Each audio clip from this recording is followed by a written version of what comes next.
So the Blackmagic PYXIS camera might be the best beginner cinema camera, and that's largely going to be due to the fact that it's very affordable, it has a lot of professional features, and the menu design is very intuitive. So I think we're gonna first talk about the overall body design and the sensor, and then later in this video, we're gonna be talking about the post-processing and the raw workflow. Now, there's a ton of videos of people raving about the PYXIS camera, and that's because it is a pretty dang cool camera, but there are some things that are not going to be quite as good for beginners, and I'll cover that more at the end of the video, so make sure you stick around so you can learn about those things. Now, I know a lot of you guys are thinking cinema camera equals quality, and that is somewhat true. Obviously, this thing is shooting in a 6K open gate, and it does do Blackmagic RAW, which is really great, but that's not really the only thing that cinema cameras are useful for. Really what this is going to allow you to do is be able to grow into this space. So let's go ahead and talk about some of the features and how it can be utilized in more of a team setting, which is going to be how you would grow in this industry. Let's go ahead and start with the fact that it has a side monitor.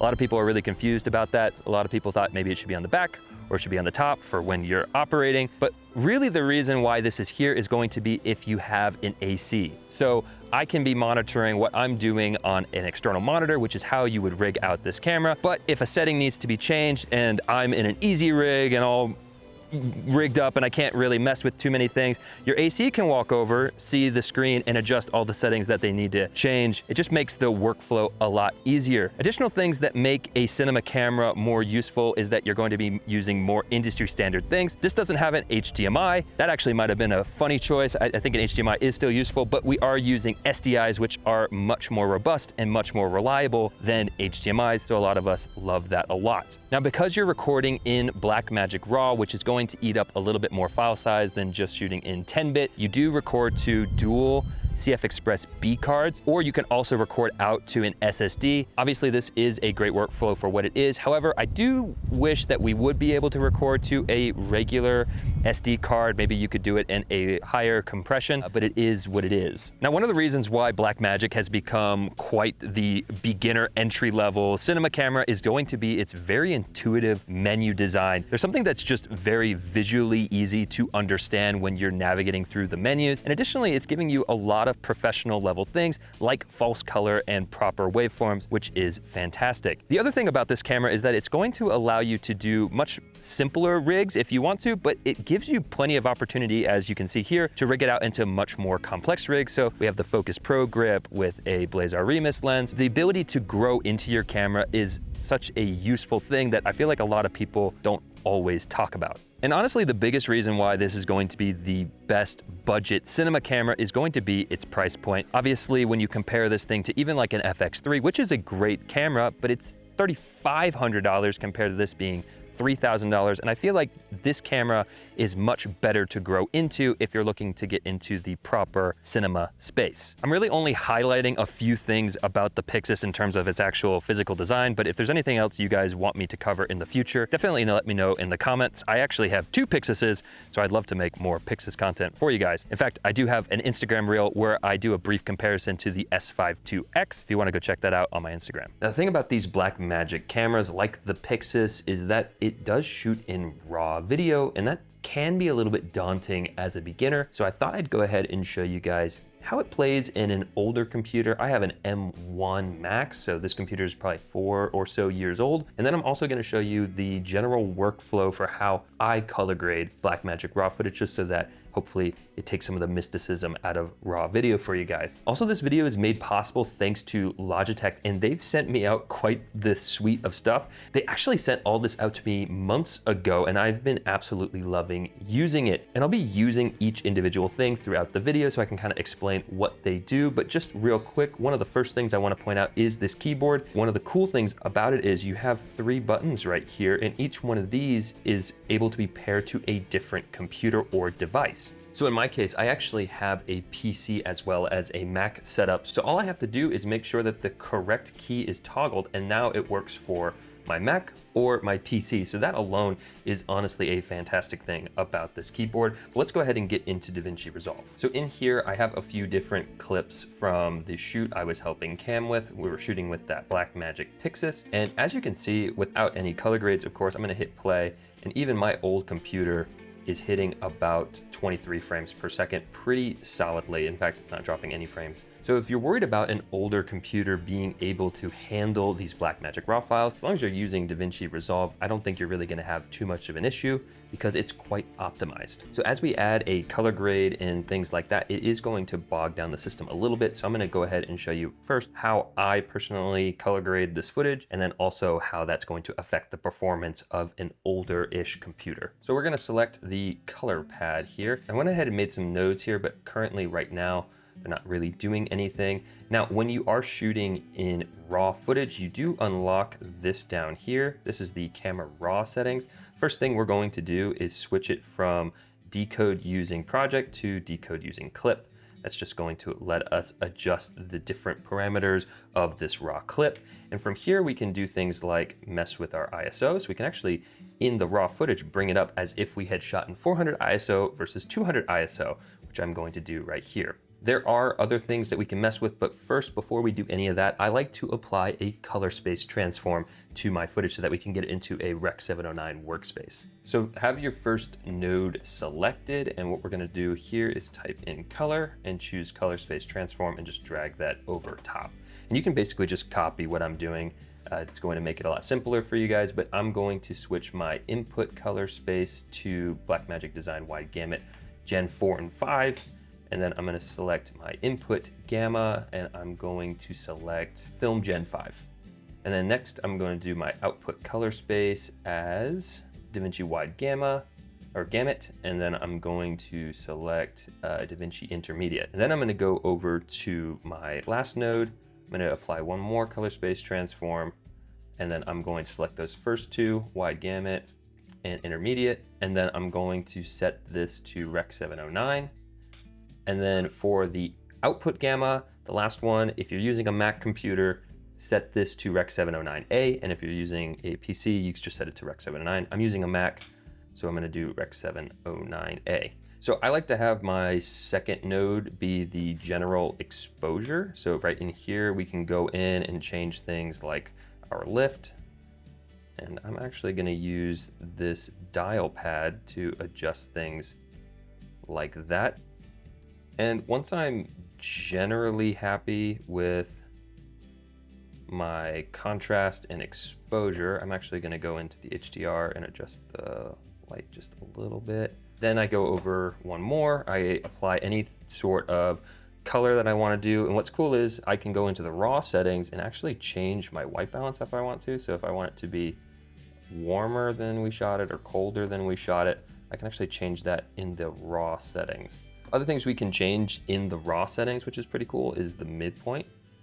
So we can change the midpoint brightness of the image or exposure. And you have other things like saturation if you want it to be more vibrant, but I tend to like my images to be less saturated. I think oversaturating images tends to look pretty bad. Another thing that I personally like to do with my footage is do some sort of a vignette. So I just do it this way. It's not maybe the correct way, but this is the way I personally do it. So I apply this mask, I invert the mask, and then I go over here and then just adjust the gamma a little bit so that it's a little bit darker around the edges, which for me focuses in on the subject in the middle. Now, if we want to, DaVinci Resolve has this really cool other thing where you can add a film look, which I think looks pretty dang cool. I tend to turn off the effects because it's doing extra things that I don't personally want it to do, but it is adding this really cool color. So if I toggle that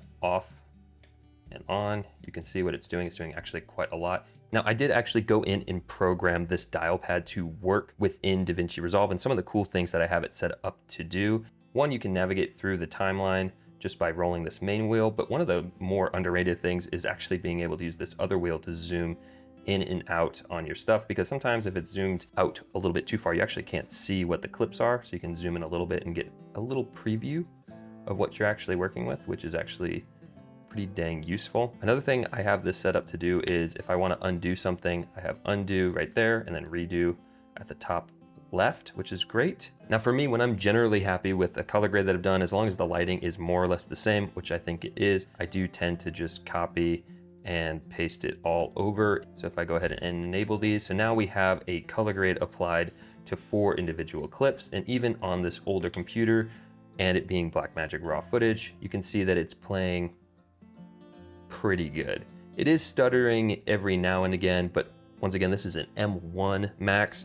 We're all the way up to the M4 chips now, so if you have even a marginally newer computer, you probably won't get any frame drops at all, even when working in this raw video workflow. Now, some of you guys may have been looking over here and wondering what this Logitech device is. This is the MX Creative Pad, and I have this set up to work in kind of a more specific way. One of the first ones is, as a creator, I tend to use different music licensing service. I've been using Artlist a lot lately, so I went ahead and made a quick keyboard shortcut, and it'll automatically open up Artlist, which is pretty awesome. But I also have it set up to help with just some of the more tedious things of Davinci Resolve. One of them is syncing audio. So if I go ahead and drag in both of these clips, this is from a previous video, but it should work pretty good as an example. I can highlight all of these and then just click on this, and it brings up my auto align clips, hit sync, and now it's synced up. Now, if for instance, for some reason, I wanted to keep both of these audio instead of just getting rid of the scratch audio,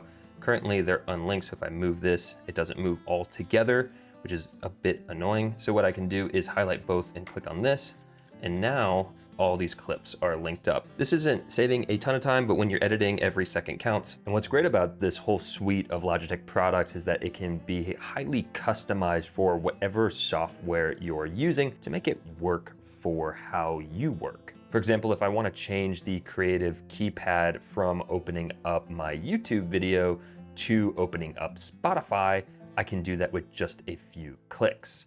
I've really enjoyed the synergy between the dial pad and the keypad. I think that's definitely the highlight standout features of all of these Logitech products. And one other thing I didn't mention is the action rings, which you can of course customize entirely as well, but I have mine to adjust things like volume, mute, open up my YouTube channel, or maybe even Davinci Resolve, which just makes operating all throughout my MacBook much more streamlined. In fact, I'll go ahead and show you guys if I open up Lightroom, just to show you how I have this set up. So here's just this random picture. You probably noticed this from the thumbnail of this video, but if I actually just click in here, I can click on that, adjust the exposure. Right here, we have the highlights as well, bring those down. Next one right here, we can adjust the shadows as well. Got the saturation, bring some of the color back in, or I could do vibrance instead if I wanted to. Thumbnails, you kind of want them to be a little bit punchier. You can also adjust the vignette. I always like to add a vignette. That's just my personal taste. And again, we can also do temperature, make it a little bit warmer, tint as well. And I also have one more for dehaze if I want to adjust my dehaze. But again, all of that is completely customizable. So you can adjust it for however you decide to work in these programs, which is really convenient. Having used all these devices for the last few months has been really great. And again, as someone who uses both a PC and a MacBook system, being able to quickly toggle between the different computers, even on the mouse, if you click down here, you can toggle between the different computer setups. It's really simple to set up. I've really enjoyed this whole Logitech system. And if you want to learn even more about it, definitely click the link down in the description so that you can get your hands on these really cool products. So hopefully this little test showed you guys that using Blackmagic raw video is definitely not as daunting as it may appear. And there's so many resources on YouTube to show you even more on how to color grade or to work within a raw workflow. So I'll definitely leave a few links to other videos in the description that could potentially help you out with that. But now let's cut back to me in the past, where I talk about the various cons of using a system like the PYXIS, and also discussing whether or not the camera's even right for you in the first place. Now, while I do think that the PYXIS is a very interesting and cool camera, there are definitely some cons that you have to consider if you are a beginner. The first thing is that it's going to be a bit more of a complex camera than a standard hybrid mirrorless camera. There's going to be a bit more that you're going to need to know upfront to be able to use this camera. I would highly recommend just scouring YouTube and looking up general camera basics. But honestly, if you're looking up those things, I don't really think a cinema camera is the right camera for you. Maybe start with something like the Lumix S9, which is filming me right now, or even your iPhone to learn those basics. Other things that you're gonna have to consider with this camera is that there is no autofocus. A lot of cameras these days have really great autofocus.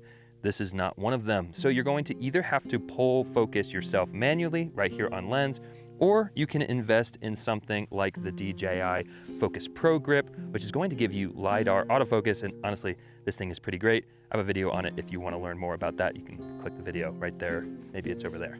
Another thing is, because this thing is filming in Blackmagic RAW, and that's essentially the only option that you have, you're going to need to invest in some sort of a professional editing software, whether that's Davinci Resolve, which is what I'm using, or Premiere Pro, or something along those lines, to be able to actually process and utilize the footage that this camera is shooting.